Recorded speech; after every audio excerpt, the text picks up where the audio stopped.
आइए हम प्रार्थना करते हैं। प्यारे परमेश्वर पिता, हम आपको धन्यवाद करते हैं आज की शाम के लिए।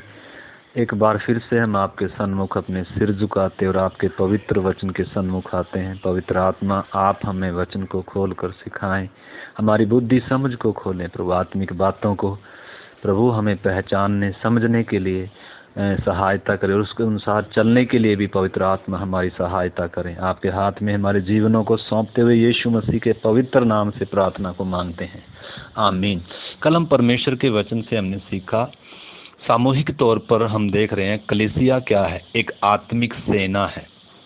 और उस कलीसिया का या उस आत्मिक सेना का हर एक सिपाही क्या है, सोल्जर। हर एक विश्वासी क्या है, एक सिपाही है।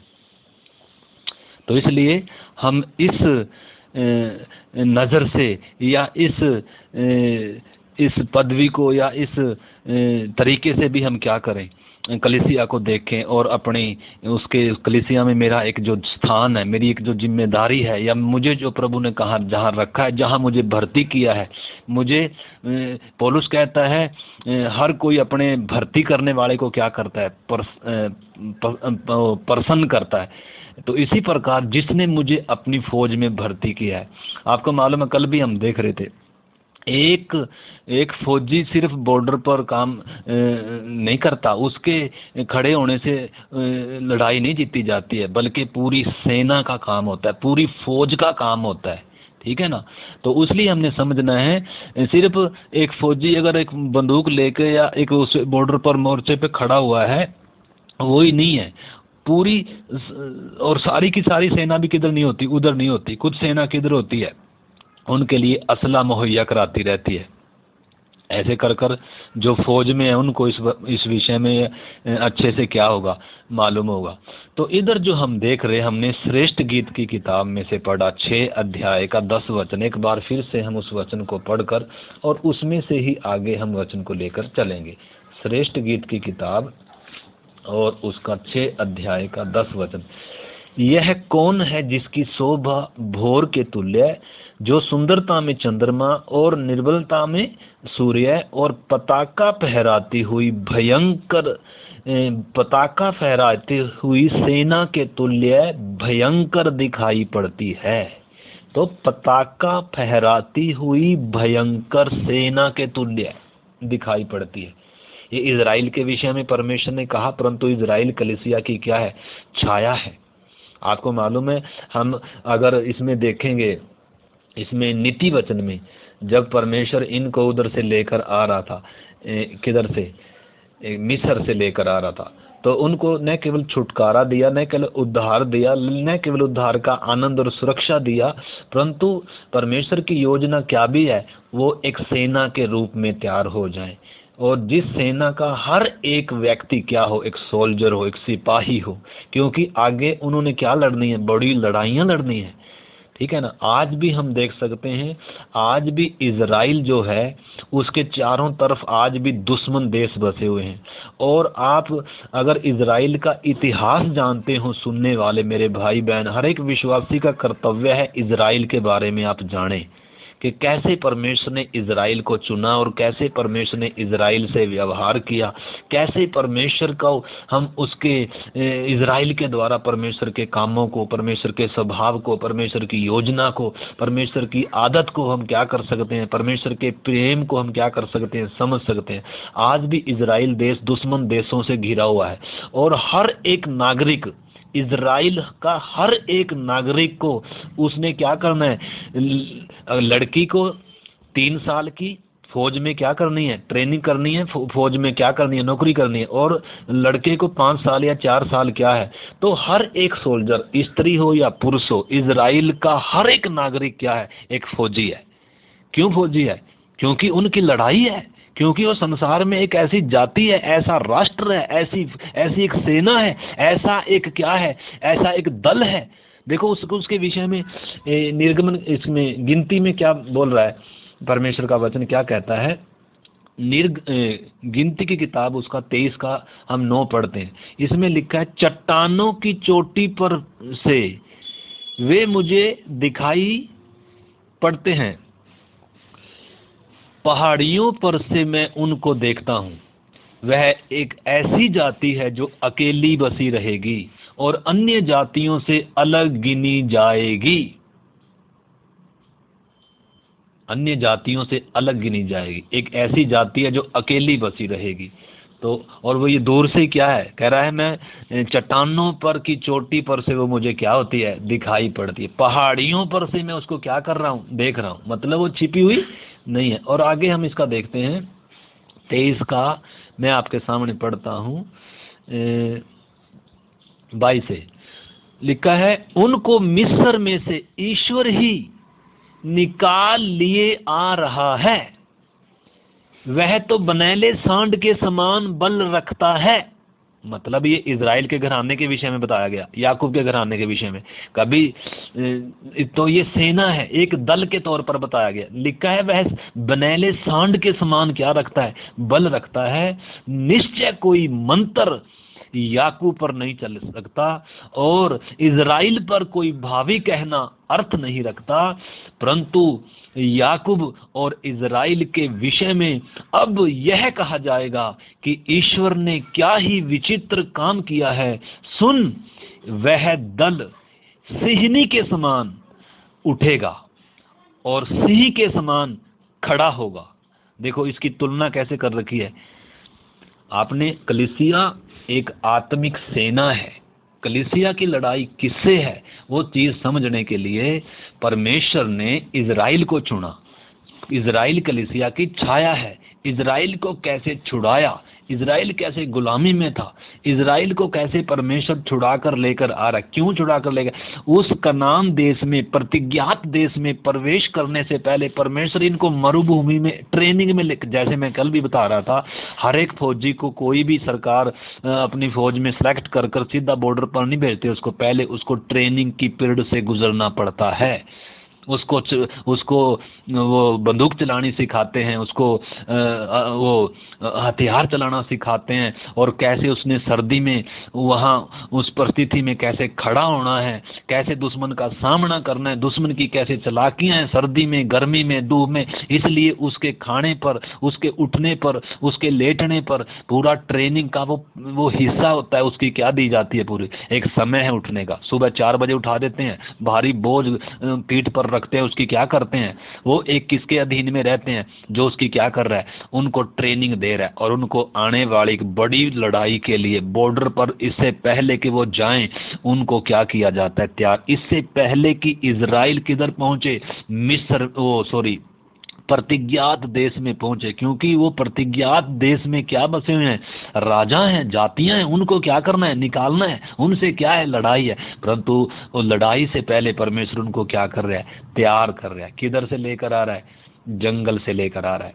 तो इधर हम देखते हैं, इधर परमेश्वर का एक नबी है बिलाम, वो उनके विषय में क्या कर रहा है, भविष्यवाणी कर रहा है। एक ऐसी जाति है जो अकेली बसी रहेगी। और ये कैसा है, लिखा है निश्चय कोई मंत्र इसके ऊपर नहीं चलेगा, निश्चय कोई भावी कहना इज़राइल के लिए अर्थ नहीं रखता है। और लिखा है ईश्वर ने उनके लिए क्या किए हैं, विचित्र काम किए हैं। लिखा है परमेश्वर ही उन्हें मिस्र से निकाल कर लिए आ रहा है। और लिखा है सुन, वह दल सिंहनी के समान है, सिंहनी के समान उठेगा। और लिखा है शेर के समान खड़ा होगा। और वह लिखा है जब तक आहेर न कर ले, आहेर को न खा ले, अपने शिकार को, जैसे शेर या शेरनी जब तक अपने शिकार को क्या नहीं कर लेती, अपने जबड़ों में, अपने पंजों में जकड़ नहीं लेती, उसकी गर्दन से पकड़ नहीं लेती, तब तक क्या निकल वो लेटता नहीं है। तो इधर हम देखते हैं, लिखा है वह जब तक आहेर को न खा ले और मारे हुओं का लहू न पी ले, तब तक वह न लेटेगा। तो ये सारी कलीसिया की छाया है, कलीसिया की छाया है इज़राइल। आज भी इज़राइल में देख सकते हैं आप, आज भी दुश्मन को गर्दन से पकड़ता है। मैं फिर कहता हूँ, इज़राइल का इतिहास पढ़ें, कैसे मुसलमान दुश्मन देशों का इसने बैंड बजाया। निश्चय है कि परमेश्वर ने इसको बहुत दंड भी दिया, क्योंकि ये अन्य जातियों से जब जब इसने मेल किया, जब जब इसने अलगताई को तोड़ा, जब जब इसने पवित्रताई को तोड़ा, तो परमेश्वर ने इनको क्या कर दिया, शत्रुओं के हाथ में कर दिया। परंतु जब ये अलगदाई में आए, जब ये उस परमेश्वर के करीब आए, जब इनके पश्चाताप के साथ जब इन्होंने मन फिराया, तब आज भी क्या है ये, आज भी इजराइल देश क्या है, पूरा सक्षम है किसी भी देश के ऊपर हमला करने की क्या रखता है वो, उसके तरफ कोई आंख उठाकर नहीं देख सकता। अगर कोई इजरायली एक इजरायली को मारता है तो ये 10 को मारते हैं, ये किसी से डरते नहीं है। ये आज भी इजराइल का इतिहास आप पढ़ सकते हैं। तो उसके विषय में पहले से भविष्यवाणी है। जब परमेश्वर इनको किधर से लेकर आ रहा था, मिस्र में जब ये गुलाम थे उधर से लेकर आ रहा था, तो भविष्य के बारे में बताया जा रहा है। ये भविष्य में क्या होगा, ये सिंहनी के समान दल होगा, ये शेरनी के समान होगा, ये अपने शिकार को गर्दन से पकड़ेगा और जब तक उसको आहेर न कर ले, जब तक उसको जैसे सिंहनी या शेर उसका लहू नहीं पी लेते, जब तक वो लेटते नहीं है। तो उस शेर किसके साथ तुलना की जा रही है, सिंहनी के समान और शेर के समान। कैसे शिकारी पर क्या होता है, झपट्टा मारता है, अपने से ताकतवर के ऊपर भी क्या करता है, अपने से कितना वजनी जानवर हो उसको भी गर्दन से पकड़ कर क्या कर लेता है, उसका शिकार करता है। तो हमने समझना है ये आत्मिक सेना था इजराइल, एक सेना के तौर पर है इजराइल भी, उसी प्रकार कलीसिया है। तो इधर 24 अध्याय में से भी हम 1-2 वचन पढ़ते हैं। 24 का हम 5 से पढ़ सकते हैं वैसे तो, पर मैं 8 और 9 पढ़ूंगा।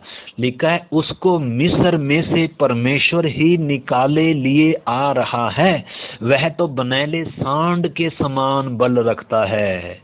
बनैले सांड के समान क्या रखता है, बल रखता है। जाति जाति के लोग जो उसके द्रोही हैं उनको वह खा जाएगा। आपने समझना, शब्दों पर ध्यान देना, पवित्र आत्मा ने शब्द लिखवाए हैं। आगे लिखा है, और उनकी हड्डियों को टुकड़े टुकड़े करेगा और अपने तीरों से उनको बेधेगा।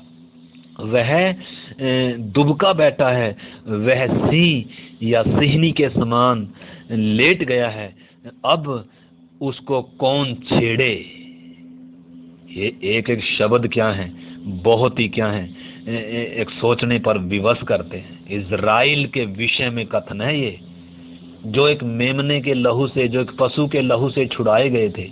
हम कलीसिया जो परमेश्वर के लहू से, परमेश्वर के प्रिय इकलौते पुत्र के लहू से छुड़ाए गए, धोए गए। हम पहले भी सीख रहे हैं कि उनके साथ तो वाचा कैसी बांधी थी, वो पुरानी वाचा के लोग हैं।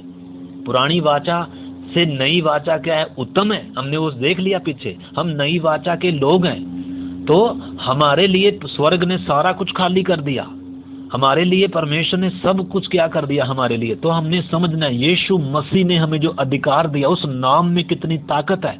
इजराइल भी यहोवा के नाम से लड़ता था। दाऊद को हम देखते हैं, दाऊद गोलियत के सामने आ रहा, कह रहा मैं सेनाओं के यहोवा के नाम से तेरे सन्मुख आता हूँ। तो इसलिए इन्हीं दिनों अगर आपने इन बातों को समझना है, प्रभु की दासी और प्रभु के दास इन्हीं दिनों हमें जयवंत मसीह जीवन के विषय में सिखा रहे हैं। शत्रुओं के साथ, हमारा शत्रु कौन है, हमारी लड़ाई किसी लहू और मांस से नहीं है, किसी इंसान से नहीं है। हमारी लड़ाई किन से है, हम आगे देखेंगे। कलीसिया के तौर पर हमारी लड़ाई किन से है। तो इधर हम इजराइल के विषय में देख रहे हैं। इजराइल के, उसको कोई छेड़ नहीं सकता, हिम्मत नहीं है किसी देश की कि उसके ऊपर क्या डाले, हाथ डाले। क्यों? वो अभी बहुत सारे इतिहास हैं, हम उसमें जाएंगे नहीं, फिर कभी हम इजराइल के विषय में सीखेंगे और आप भी क्या कर सकते हैं, सीख सकते हैं उसके विषय में। तो इजराइल हमारे लिए एक छाया है। इजराइल भी एक सेना के तौर पर है, उसका हर एक नागरिक एक सैनिक है। उसको फौज में क्या करना पड़ता है, उसको 3 साल या 5 साल क्या करना पड़ता है, हर एक लड़का हो या लड़की हो, हर एक ने, क्योंकि वो उन्होंने अपनी सुरक्षा आप करनी है, उन्होंने दुश्मनों से लड़ना है। वो संसार में एक ऐसी जाति है जो सबसे अलग गिनी जाएगी और सब उसको निगलने के लिए, उसको कब्जा करने के लिए उसको क्या रहते हैं, हर समय तैयार रहते हैं, उसकी ज़मीन को कब्जाने के लिए। तो इसलिए इजराइल का इतिहास क्या है, हमारे सामने है, हम उसको सीख सकते हैं। अगर हमने कलीसिया जो आत्मिक सेना है, अगर इसके विषय में समझना है, हमने इजराइल को सीखना बहुत जरूरी है। इसलिए परमेश्वर ने हमें क्या दिया, नए नियम से पहले क्या दिया, पुराना नियम दिया, ताकि हम परमेश्वर के स्वभाव को क्या कर सकें, समझ सकें। इजराइल के जीवन से हम क्या कर सकें, हम इजराइल के जीवन से क्या कर सकें, सीख सकें। तो कल हम उसके विषय में जो देख रहे थे कि कलीसिया क्या है, एक आत्मिक सेना है, हमारी क्या है, लड़ाई है। तो सबसे पहले हम देख रहे थे कलीसिया इस धरती पर सबसे पहले जो लड़ाई है कलीसिया की, और जिसके लिए वो लड़ रही है, वह क्या है? वो सबसे पहले तो हमारा विश्वास है, और परमेश्वर के लिए लड़ाई लड़ रही है, परमेश्वर की सच्चाइयों के लिए लड़ाई लड़ रही है। तो इसलिए हम उन बातों को देखा था, कल वाली भी आप सुनी होगी, या जिन्होंने नहीं सुनी वो कल वाली भी आप क्या करें, सीडी को सुने। कलीसिया परमेश्वर के वचन की सच्चाइयों की सुरक्षा के लिए क्या कर रही है? लड़ रही है। तो हमने विश्वास की रखवाली भी करना है, और क्या भी करना है? एक लड़ाई भी लड़ना है।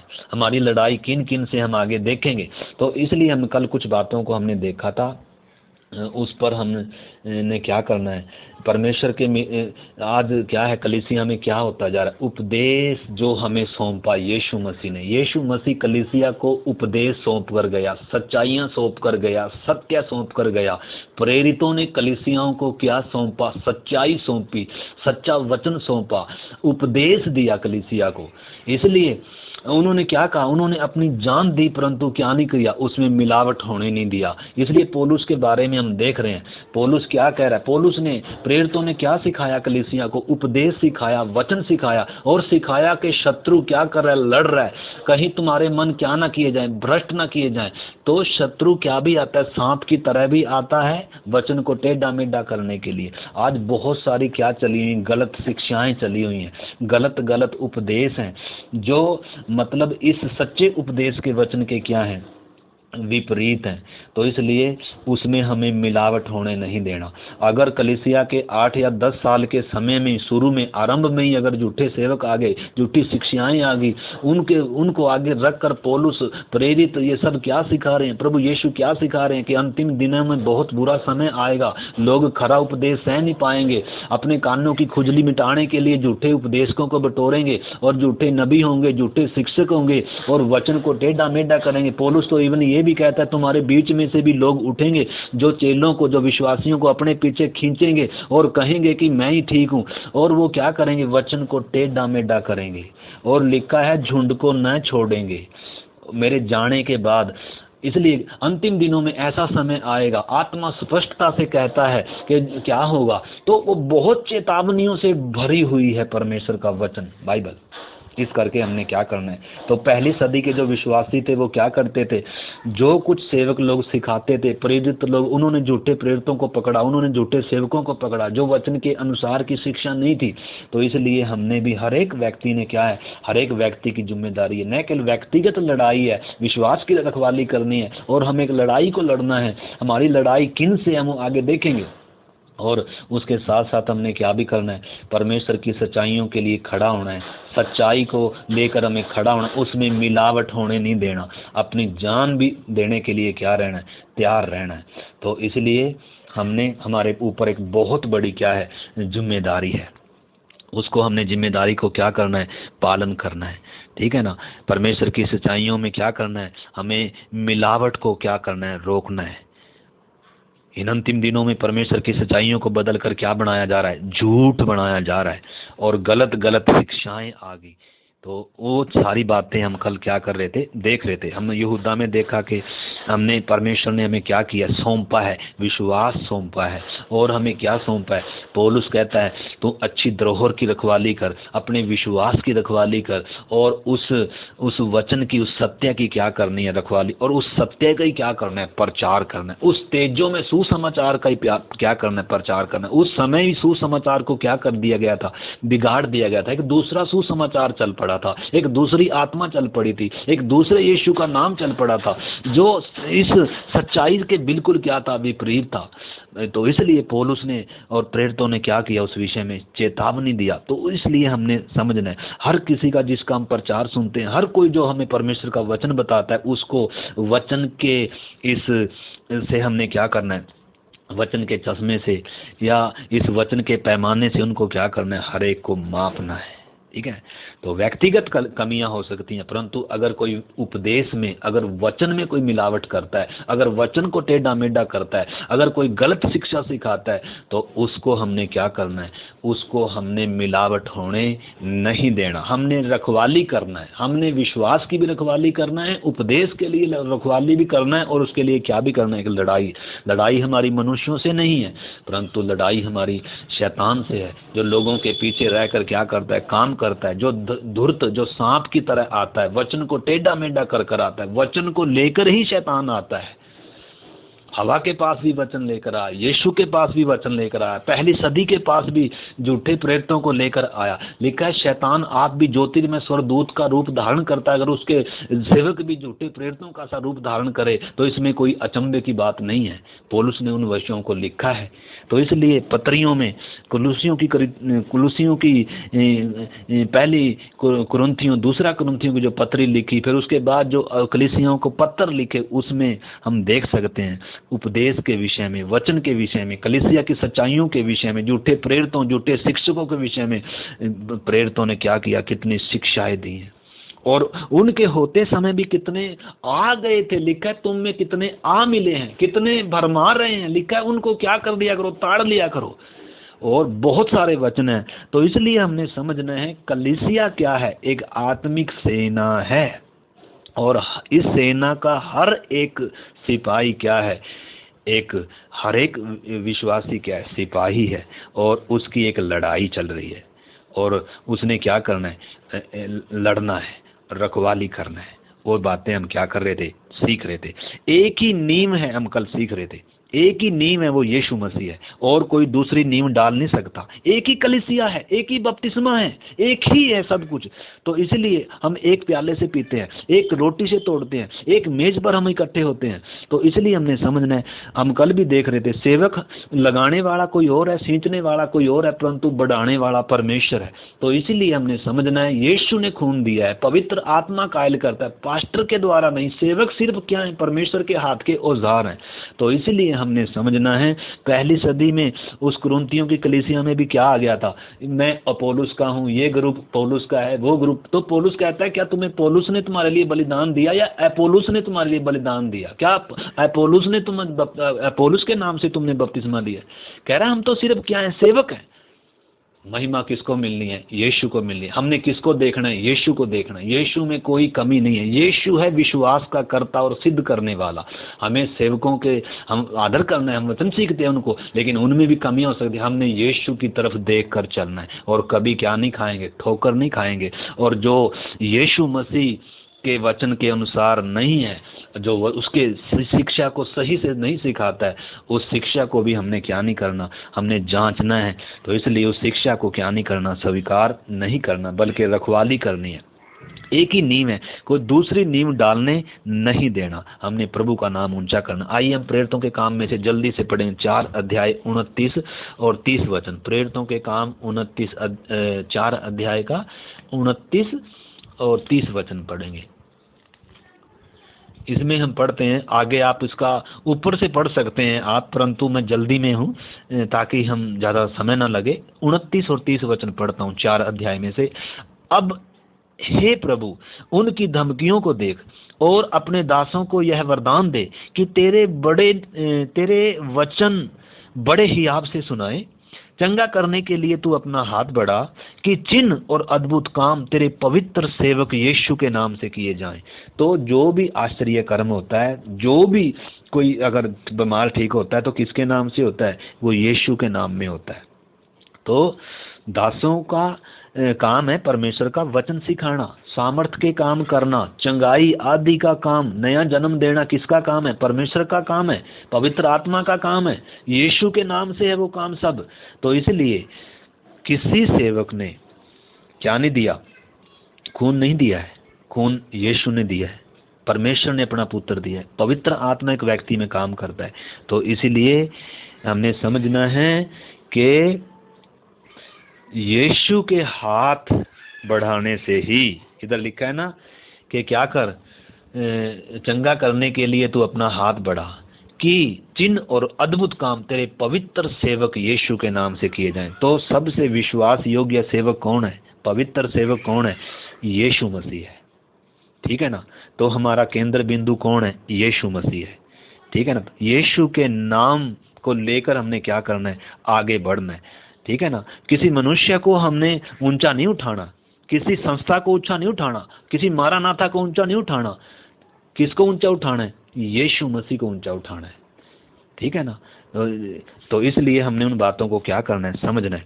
तो एक बात और हम देखते हैं इधर, जैसे इज़राइल जो है उसका एक झंडा है और उस झंडे पर क्या है, एक निशान है। आप देख सकते हैं इज़राइल की एक एक वो है, उसको क्या बोलते हैं, जो उनकी एक वो है, क्या बोलते हैं उसको, वो क्या बोलते हैं, मोसाद।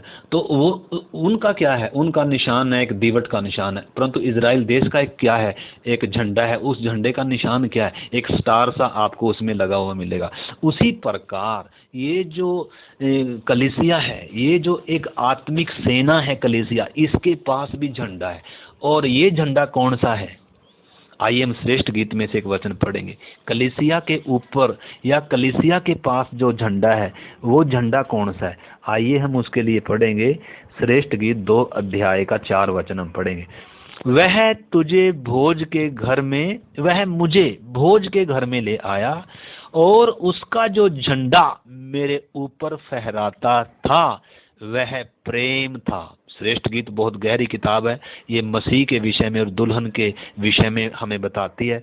आत्मिक व्यक्ति ही सिर्फ इसको क्या कर सकते हैं, समझ सकते हैं। अगर शारीरिक व्यक्ति इस बुक को पढ़ेगा, श्रेष्ठ गीत को पढ़ेगा, तो वो इसमें फंस जाएगा। इच्छाएं, शरीर की कामनाएं इसमें क्या हो जाएंगी, जागृत, क्योंकि इसके अंदर ऐसे शब्द है।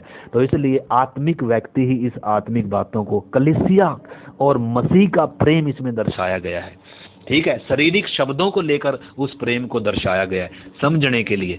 तो इसलिए इधर लिखा है कि कलीसिया के ऊपर झंडा किसका है, वो झंडा कौन सा है, मसीह, मसीह के प्रेम का झंडा है। पौलुस कहता है मसीह का प्रेम हमें विवश कर देता है। तो इसलिए हमने समझना है, प्रार्थना हो, संगति हो, गवाही हो, कोई भी बात हो, सेवकाई हो, यीशु का प्रेम विवश करता है एक व्यक्ति को। यीशु का प्रेम विवश करता है। जिसने इस प्रेम को चख लिया ना, वो अपने लिए जी नहीं सकता, वो संसार के लिए जी नहीं सकता, वो पाप के लिए जी नहीं सकता, वो पाप में मजा ले नहीं सकता, वो पाप को चख नहीं वो पाप में क्या नहीं कर सकता है। जिसने यीशु को चख लिया, जिसने उसके प्रेम को चख लिया, जिसने क्रूस की गंभीरता को देखा, जिसने, इसलिए अब वो मसीह के लिए जिएगा, वो अपने लिए जी नहीं सका। जिसने भी, इतिहास गवाह है, बाइबल गवाह है, जिसने भी मसीह के प्रेम को चखा है ना, वो अपने लिए जी नहीं सका, वो पाप के लिए, वो संसार के लिए क्या हो गया, मर गया। इसलिए हमने इस चीज को क्या करना है, समझना है। पौलुस चैलेंज देता है। अगर आप रोमियो की पत्री, पहले तो हम इधर देखते हैं, उसमें 2 कुरिन्थियों 5 का 14-15 में लिखा है कि उसका प्रेम हमें विवश कर देता है कि हम अपने लिए नहीं, परंतु उसके लिए जो हमारे लिए मरा, उसके लिए जिए। और फिर रोमियो 8 का 35 से लेकर 49 तक आप पढ़े, 39 तक, उसमें लिखा है कौन हमें मसीह के प्रेम से अलग करेगा, क्या जोखिम, क्या तलवार, क्या नंगाई, कोई भी वस्तु हो। चैलेंज दे रहा है, कह रहा है कौन है मुझे मसीह के प्रेम से अलग करेगा। कोई भी ताकत मसीह के प्रेम से अलग नहीं कर सकती है। तो इसलिए मसीह का प्रेम है एक विश्वासी के विश्वास का आधार, बुनियाद। स्वर्ग नहीं है, स्वर्ग का लालच नहीं है, या नरक के डर के मारे नहीं है, या पास्टर के बोलने से नहीं है, सेवकाई पास्टर के बोलने से नहीं है, प्रार्थना, संगति, वचन पढ़ना, ये पास्टर के बोलने से नहीं है, परंतु जिसने परमेश्वर के, जिसने यीशु के प्रेम को चखा है, वो प्रेम उसे क्या करता है, मजबूर करता है, विवश करता है। और वो भी पौलुस की तरह बोल उठता है कि कौन मुझे मसीह के प्रेम से अलग करे। कोई ताकत उसको मसीह से क्या नहीं कर सकती है, मौत भी नहीं कर सकती है। कोई सरकार, कोई सम्राट, कोई जाति, कोई दुनिया का विरोध, कोई बीमारी, कोई नंगाई, कोई भी ताकत दुनिया में ऐसी नहीं है जो एक व्यक्ति को, जिसने मसीह का प्रेम चखा हो, उस प्रेम से क्या कर दे, अलग। तो इसलिए इस जो आत्मिक सेना है, जो कलीसिया है, जिस कलीसिया का हर एक विश्वासी सोल्जर है, उस कलीसिया के ऊपर जो झंडा है वो क्या है, मसीह का प्रेम है। मसीह के प्रेम को आगे लेकर चल रही है, उसका प्रेम उसको विवश करता है आगे बढ़ने के लिए, उसके प्रेम का झंडा गाड़ती जा रही है हर जगह। ठीक है ना। वो शारीरिक लड़ाई लड़ता है इजराइल, परंतु कलीसिया आत्मिक लड़ाई लड़ती, शैतान के गढ़ों को गिराती हुई, कलीसियाओं को स्थापित करती हुई और पूरे संसार को कब्जा करती जाती है। परंतु शैतान क्या करता है, शैतान लड़ता है कि मेरे राज्य पर क्या ना हो जाए, कब्जा ना हो जाए, ये व्यक्ति मेरे कब्जे में से निकल जाए, ये मेरे, तो इसलिए संसार के लोगों को इस्तेमाल करता है, झूठे या जो कम उनको जो वचन जानते हैं उनको भी शैतान धोखे में फंसा लेता है। और क्या करता है कलीसिया में, फिर क्या करता है, वो रोकने का क्या करता है, प्रयास करता है। तो इसलिए हमने समझना है कलीसिया या हर एक विश्वासी एक लड़ाई में है। तो सबसे पहले आइए हम देखते हैं हमारी लड़ाई किन से। सबसे पहले हम देखना है कि जो हम देख रहे हैं कि मसीह का प्रेम क्या करता है, विवश करता है। तो उसका सामना कोई नहीं कर सकता, चैलेंज देता है वो व्यक्ति, हे मौत तेरी जय कहाँ रही, हे संसार, हे कोई बीमारी हो, कोई गरीबी हो, कोई भी क्या हो, कोई भी निंदा बदनामी, कोई भी चीज क्या नहीं कर सकती, मसीह के प्रेम से, संगति से, प्रार्थना से, वचन से, परमेश्वर से क्या नहीं कर सकती, मौत भी अलग नहीं कर सकती। हे मौत तेरी जय कहाँ रही, पौलुस बोल रहा है। तो इसलिए हमने समझना है जिसने मसीह के प्रेम को चख लिया उसको फिर दुनिया के किसी प्रेम की क्या नहीं है, जरूरत नहीं। कोई प्रेम करे ना करे उसको कोई असर नहीं होगा। तो इसलिए आत्मिक सेना के रूप में हमें जो लड़ाइयाँ लड़नी है वो 4 प्रकार की लड़ाई हैं। इस 4 प्रकार की लड़ाइयों के विषय में हम देखें। सबसे पहली लड़ाई किससे है, हमारी लड़ाई किससे है, शैतान से है। पहली हो या दूसरी या तीसरी, मतलब मैं पहला नाम किसका ले रहा हूँ, शैतान। पहली लड़ाई हमारी किससे है, शैतान है। और शैतान की सेना है, प्रधान, अधिकारी, अंधकार के हाकिम, दुष्टता की आत्मिक सेनाएं बहुत सारी हैं, ठीक है ना, जिसके वश में पूरा संसार पड़ा हुआ है। और संसार को जीतना है, संसार में से लोगों को मसीह के पास लाना है। तो लड़ाई किससे, इसलिए लिखा है जब तक तुम बलवंत को बांध नहीं लेगे उसके घर को क्या नहीं कर सकते, लूट नहीं सकते। शैतान ने पूरी दुनिया को कब्जे में कर कर रखा हुआ है। तो हमारी लड़ाई उससे है। वो थोड़ा चाहेगा कि उसके कब्जे में से कोई भी किसके पास आए, यीशु के पास आए। तो इसलिए वो लड़ता है। वो चंगाई सभाएं चलाएं, उसको प्रॉब्लम नहीं है, परंतु एक व्यक्ति के अंदर से उसका राज्य निकले, पाप का राज्य निकले, शैतान का राज्य निकले, परमेश्वर का राज्य आए, वो उसको क्या नहीं है, बर्दाश्त नहीं। चंगाई सभाएं शैतान भी खूब चलाता है, उसको वो खुश होता है। बल्कि वो जब चंगाई सभाओं में चंगाइयों का प्रचार होता है, उद्धार का प्रचार नहीं, नए जन्म का प्रचार नहीं, पापों का प्रायश्चित का प्रचार नहीं, तो शैतान बहुत क्या होता है, खुश होता है। तो इसलिए मेरे प्यारे भाई बहनों ने समझना है हमारी लड़ाई किससे है, शैतान से है। दूसरी संसार से है, तीसरी पाप से है, और चौथी लड़ाई हमारी किससे है, पाप के कारण जो हमारा बिगड़ा हुआ स्वभाव है। पाप तो चला गया, परंतु पाप किसको बिगाड़ कर चला गया, हमारे स्वभाव को, हमारी इच्छाएं, अभिलाषाएं, जिसको हम शारीरिकता भी बोलते हैं, फ्लैश जिसको हम बोलते हैं। तो ये हमने कई बार सीखा है। उद्धार पाने के बाद अब लड़ाई किससे है, 4 दुश्मन है हमारे, जिनसे हमें क्या करना है, सामना करना है। और जो जय पाएगा वो सिंहासन पर होगा, ठीक है ना। तो इसलिए हमने समझना है।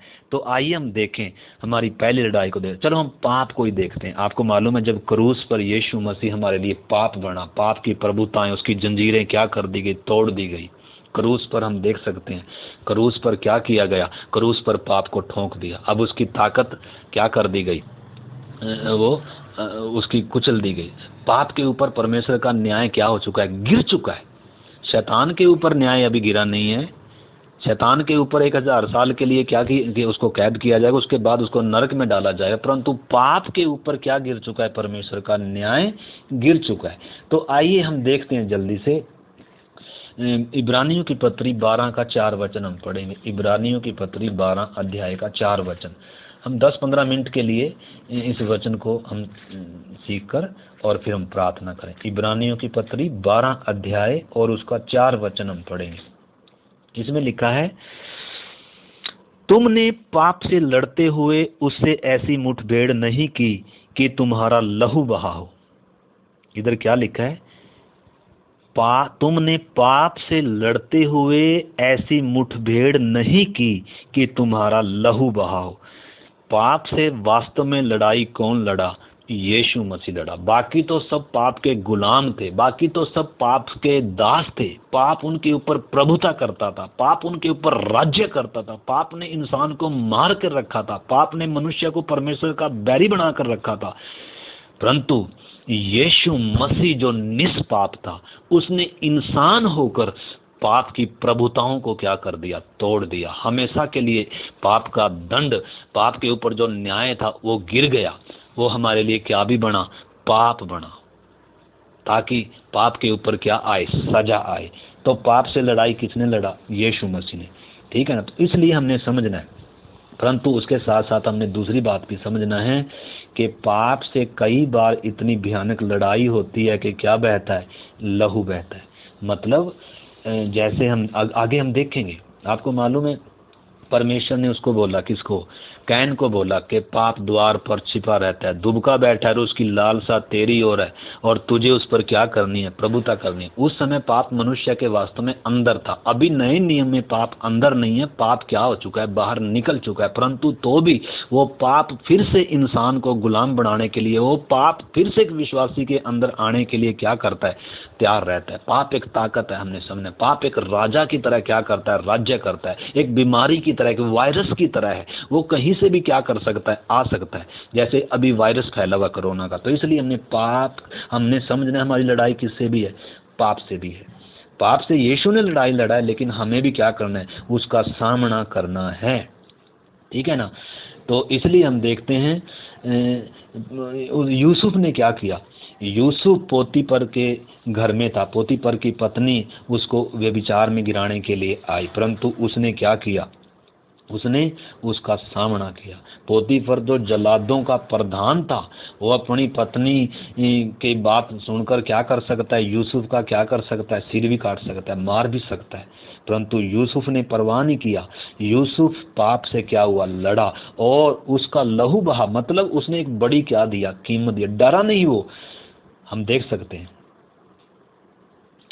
उसने जेल में जाना, जेल में चला गया। कितने साल वो जेल में रहा, किसके लिए, पाप करने के कारण नहीं, परंतु पाप का सामना करने, पाप से लड़ा। पाप को उसने क्या नहीं किया, पाप में क्या नहीं किया, उसमें वो फंसा नहीं है, पाप को हराया वास्तव में वहाँ।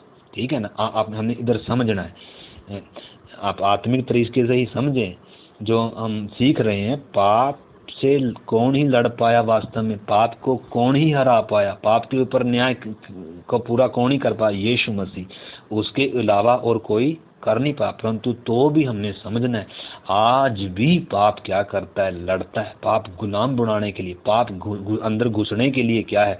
तो पुराने नियम में हम देख रहे हैं, पुराने नियम के संतों में पाप राज्य करता था, तो भी उन्होंने क्या किया, उस पाप के ऊपर क्या पाया, जय पाई। उनमें तो क्या था, उनमें तो परमेश्वर का एक क्या था, भय था। उनको ये मालूम था कि पाप के कारण सदोम अमोरा नाश हो गए, पाप के कारण मानव जाति जल प्रलय के द्वारा क्या होगी, नाश होगी, पाप के कारण आदम का संबंध परमेश्वर से क्या हुआ, टूट गया। तो इसी करके उनको कुछ बातें मालूम थी। इसीलिए वो यूसुफ क्या कहता है, कह रहा है कि मैं ये काम कर कर परमेश्वर के विरोध में मैं पाप नहीं करूँगा। उसके अंदर क्या था, परमेश्वर का भय था, इसलिए उसने क्या नहीं किया। उसके पास तो थोड़ा सा ही वचन था, परंतु हमें तो परमेश्वर ने क्या दिया, 66 किताबें लिख कर दिया है।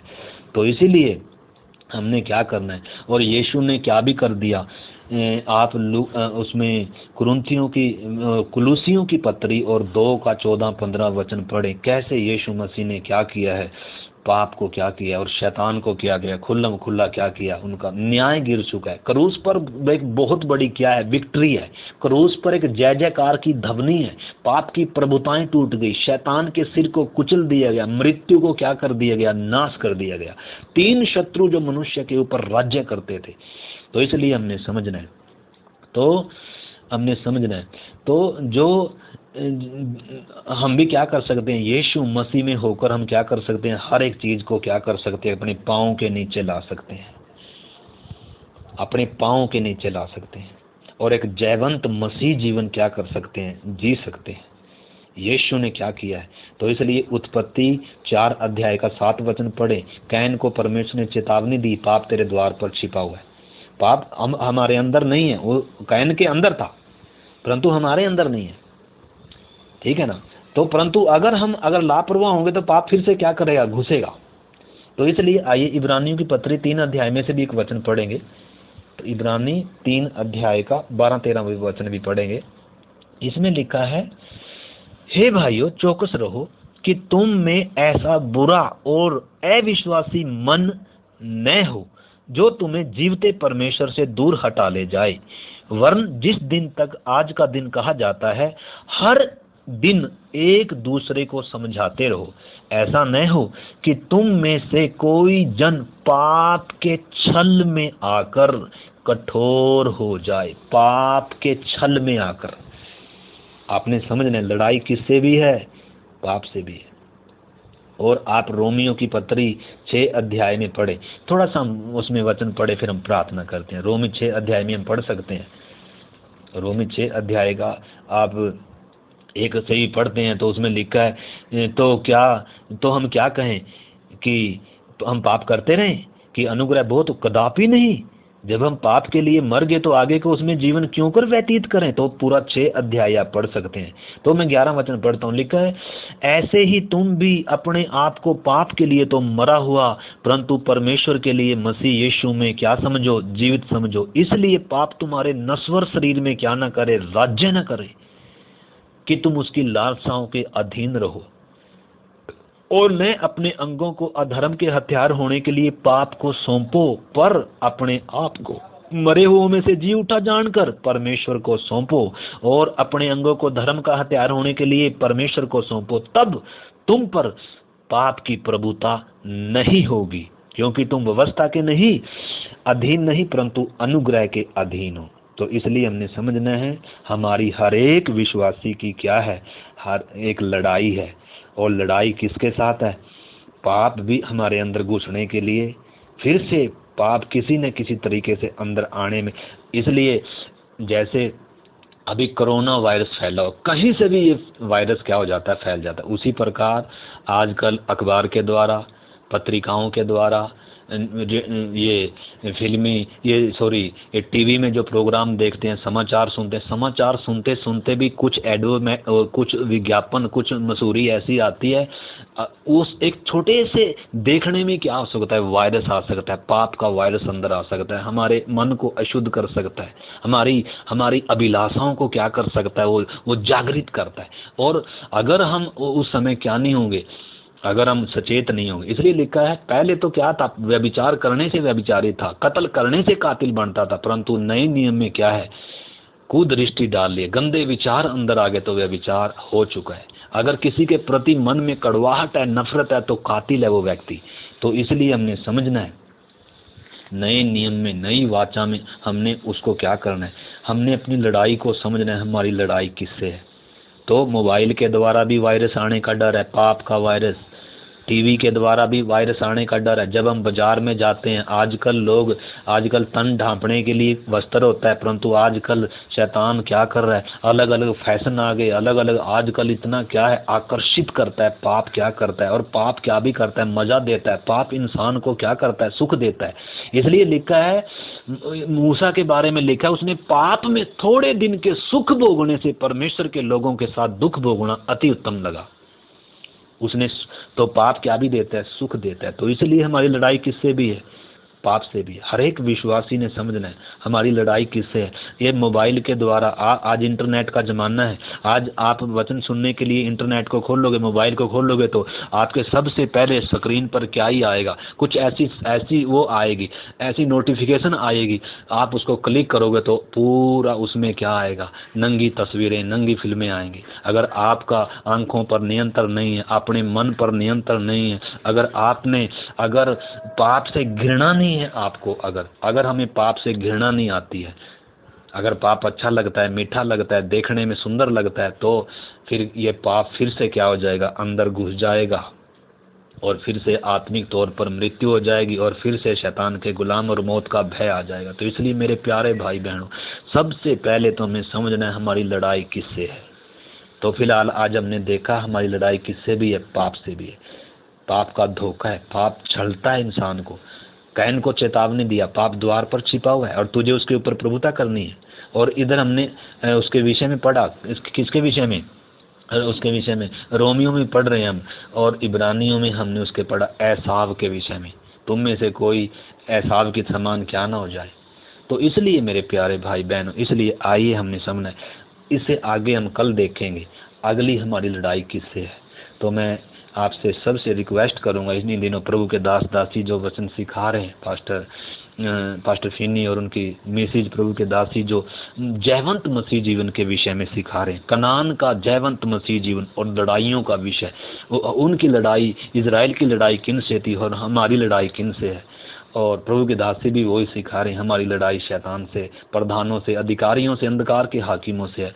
तो इसीलिए इन्हीं दिनों जो कलीसिया की आवश्यकता है, परमेश्वर वो वचन दे रहा है। तो मैं रिक्वेस्ट करूंगा हर एक विश्वासी भाई बहन से, इन वचनों को आप क्या करें, अच्छे से समझे प्रार्थनाओं के साथ, और एक जयवंत मसीह जीवन जीने के लिए और एक आत्मिक सेना के तौर पर हमने क्या करना है, न केवल अपने लिए लड़ाई लड़ना है, हमें हमारे भारतवर्ष के लिए, हमारे इस देवभूमि के लिए, हमारे गांव, हमारी कॉलोनी के लिए, हमारे रिश्तेदारों की लड़ाई लड़ना, जिसके वश में वो पड़े उनके साथ लड़ाई है। और हमारी लड़ाई किन से है, झूठी गलत शिक्षा वो भी क्या नहीं करने देनी, हमने कलीसिया में आने देनी, हमने उस झुंड की भी क्या करनी है, रखवाली करनी है, अपने विश्वास की भी क्या करनी है, रखवाली करनी, इसमें मिलावट होने नहीं देनी।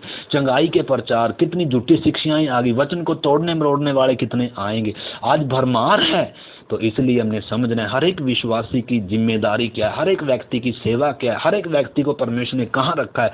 कलीसिया मिलकर सब क्या बनती है, एक सेना बनती है, एक फौज बनती है। इसलिए लड़ाई सिर्फ पास्टर की नहीं है, सेवा सिर्फ पास्टर की नहीं है, हर एक विश्वासी की क्या है, सेवा है। हर एक विश्वासी को परमेश्वर ने वरदान दिया है, खूबी दिया है, हर एक व्यक्ति को परमेश्वर ने क्या किया है, उस सेना में बुलाया है, भर्ती किया है। तो इसलिए हमें भर्ती करने वाले को पसंद करना है और प्रसन्न करना है, और हमें ट्रेनिंग के पीरियड से गुजरना है, हमें परमेश्वर के वचन को सीखना है। अगर हमें वचन मालूम नहीं है तो हमें कैसे पता चलेगा, दुश्मन भी वचन लेकर आएगा, शैतान भी वचन लेकर आएगा, झूठे शिक्षक भी वचन ही लेकर आते हैं, और वो ऐसा वचन देंगे कि हमें ऐसा लगेगा कि यही सही है। आप कैसे पहचानोगे? अगर आपको वचन मालूम नहीं है, अगर आपको 66 किताबें मालूम नहीं है, अगर आपको परमेश्वर की आदत मालूम नहीं है, तो आप और मैं शत्रु के साथ लड़ नहीं सकते, वो हमें हरा देगा। उसने बड़े बड़ों को हराया, उसने परमेश्वर के साथ चलने वाले आदम हवा को गिराया, उसने सुलेमान को गिराया, उसने दाऊद को गिराया। आज भी कितने बड़े बड़े जो एक समय परमेश्वर के अभिषेक दास थे, उसने उनको भी क्या कर दिया, ट्रैक से हटा दिया, गिरा दिया उनको भी। इसलिए हमने मेरे प्यारे भाई बहनों समझना है, हमारा जीवन बहुत कीमती है, और प्रभु ने जहां हमें लेकर आया है, जहां हमें भर्ती किया है, परमेश्वर ने हमें भर्ती करने वाले को प्रसन्न करना है। और इसलिए हमें क्या भी करना है, विश्वास की रखवाली करना है, उपदेश की रखवाली करना, सत्य के लिए खड़ा होना, अपनी जान देनी पर इस सत्य को नीचे गिरने नहीं देना, इस सच्चाई को, इस उपदेश को लेकर खड़े होना, किसी के साथ कोई समझौता नहीं करना, ठीक है ना। तो इसलिए आइए हम प्रार्थना करते हैं। प्यारे प्रभु, इस पवित्र वचन के लिए धन्यवाद। हम प्रत्येक को प्रभु, कलीसिया एक आत्मिक सेना है, इजराइल के जीवन से भी सीखने के लिए हमारी मदद कर, पुराने नियम से भी बातों को सीखने के लिए प्रेरितों ने और प्रभु आपने जो बातें सिखाई, झूठी शिक्षाओं के विषय में, जंगली बीज के विषय में प्रभु जो सिखाई, जो वचन को टेढ़ा मेढ़ा करके आएंगे, झूठे शिक्षक होंगे, झूठे नबी होंगे, प्रभु झूठे मसीह होंगे, आपने सिखाया प्रभु। हम प्रत्येक को उन आत्मिक बातों को, वचन की गहराइयों को और अपनी जिम्मेदारियों को पहचानने के लिए हमारी एक एक विश्वासी भाई बहन की सहायता कर, और प्रभु एक सेना के तौर पर हमें संगठित होने में भी पवित्र आत्मा हमारे जीवनों में कार्य करे। हम अपने लिए नहीं प्रभु, दूसरों के लिए भी लड़ें, हमारे हिंदुस्तान के लिए, हमारे स्टेट के लिए, हमारे पड़ोसियों के लिए प्रभु। इन्हीं दिनों हम एक तेजस्वी कलीसिया के रूप में खड़े हो जाएं प्रभु, एक आत्मिक सेना के रूप में खड़े हो जाएं प्रभु, और एक बड़ी लड़ाई के लिए हम तैयार कर प्रभु। पवित्र आत्मा आप हमें तैयार करें, आपके हाथ में सौंपते हैं प्रभु। धन्यवाद प्रार्थना को सुनने के लिए, यीशु मसीह के नाम से प्रार्थना को मांगते हैं।